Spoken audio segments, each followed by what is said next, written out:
Ziba, would you say this was a good show to end your tenancy, as it were, in this site in London?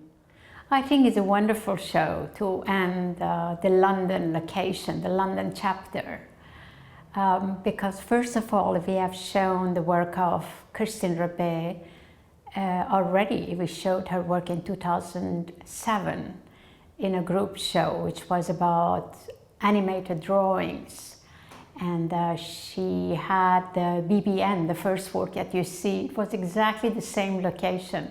And it was a happy kind of entrance, welcoming piece for a lot of people because of the sound. And although the subject is a bit enigmatic, but the music was quite something very enticing, very inviting. And I think the work is really all about metamorphosis. You see it everywhere. Life continues in a way, in a different form. And I think that's what we are going to do at Parasol. It has been 16 years of go-go and 4 exhibitions a year, 4 publications. And so it has been quite busy. The traveling has been usually always in relation to the exhibition we were doing. So everything was very fast. I wondered if you felt that London has changed very much in the 16 years since you moved here in terms of the art offer or the art world or access to the arts, because Access has been one of your big programs. It has. Education and outreach. It has. The change has been dramatic, you're right. I think the question is really the role of non-profit institutions. And almost differently than museums, because museums, they exist there, they have to continue. They just as important in a society as hospitals are, because that's for education of people, and hospitals are for treating their health. And so you need that. But a small institution like Parasol, especially when it's founded by a private person, is a very different role. It's very flexible, and I think it's quite right to ask yourself questions constantly, whether it makes sense to continue and how we should continue.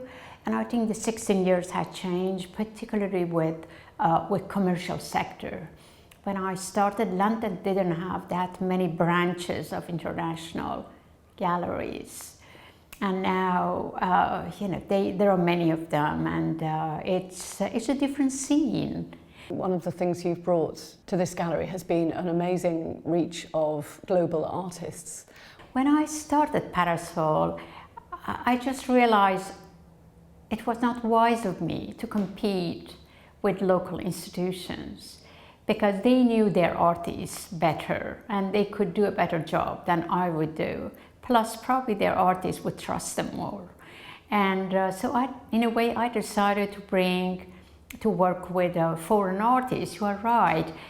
But I didn't want to teach anything, really. It just was my intuition that I was much better than that.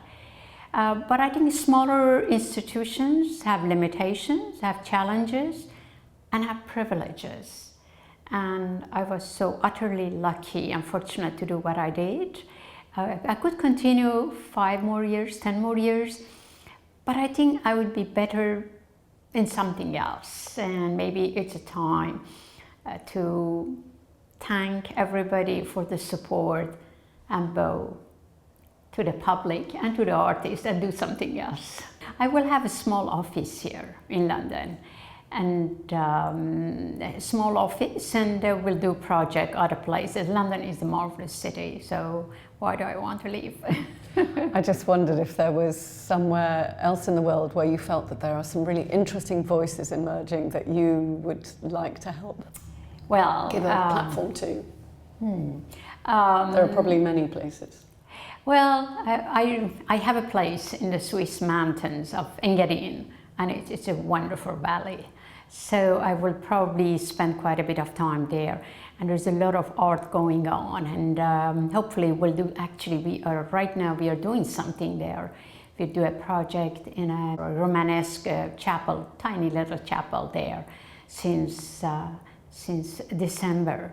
And it's a marvelous project in the village of Zurich and not far from St. Moritz. So I see myself part of the time there. I like to travel to different places to see when it's really useful to do something. What would you say were your standout shows? Or is that like asking someone to pick their favourite children? I wouldn't like to name any show that was my favorite. I tell you something, when you are doing it, when you are in it and you do 4 shows a year, you just don't think about it, that is your favorite. You just have to work. You get up in the morning, what you do, you just work. And you know, each show had a special meaning to me. I mean, Young Fudong's show was so special when we did it, and actually we did 2 exhibitions with him. And Bormann's, when we did the Michael Bormann's show, we hardly had a roof. We were renovating, and I was horrified that, you know, somebody during the night might come just to steal some of those paintings.